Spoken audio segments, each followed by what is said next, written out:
আজকে বানাবো সোয়াবিন পটল দিয়ে একটা তরকারি। তো চলো আমি পটলটাকে ভেজে নিচ্ছি।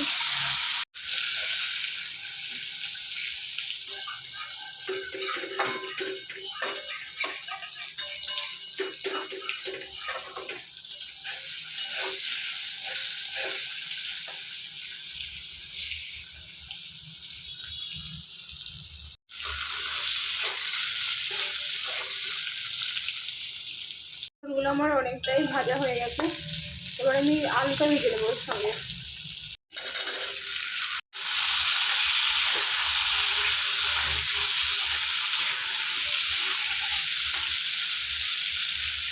এখানে আলু আর পটলটা আমি ভালো করে ভেজে নিচ্ছি। এখানে আলু আর পটলটা ভালো করে ভেজে নিয়েছি, এটাকে তুলে নেব।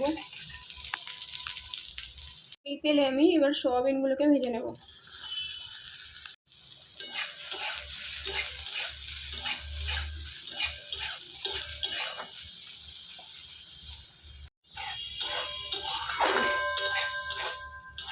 তো এখানে আমি সোয়াবিনগুলোকে ভালো করে লাল লাল করে ভেজে নিয়েছি।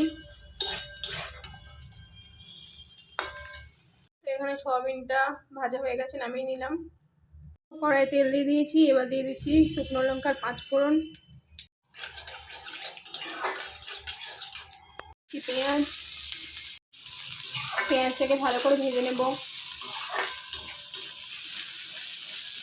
এখানে শিলপাটায় বেটে নিয়েছি আদা রসুন কাঁচা লঙ্কা, এটা দিয়ে দেব।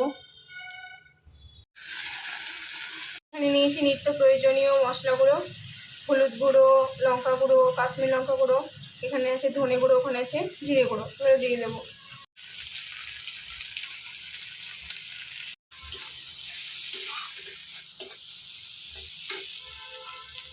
এবার একটু জল দিয়ে দিচ্ছি, এটাকে ভালো করে কষিয়ে নেব।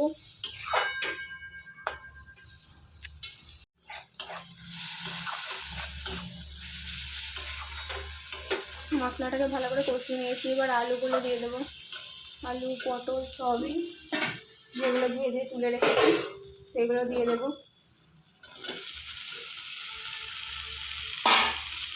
এটা দিয়ে ভালো করে এটাকে কষিয়ে নেব। তো আমি আলু পটল সয়াবিনগুলোকে ভালো করে মশলার সঙ্গে মিশিয়ে ভালোভাবে কষিয়ে নিয়েছি। এবার এটার সঙ্গে আমি দিয়ে দেবো জল, দিয়ে দিচ্ছি জল।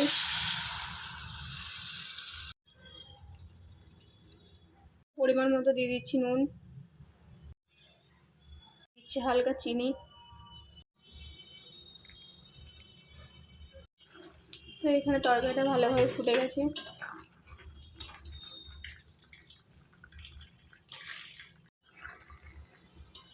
তো তরকারিটা ভালোভাবে রান্না হয়ে গেছে।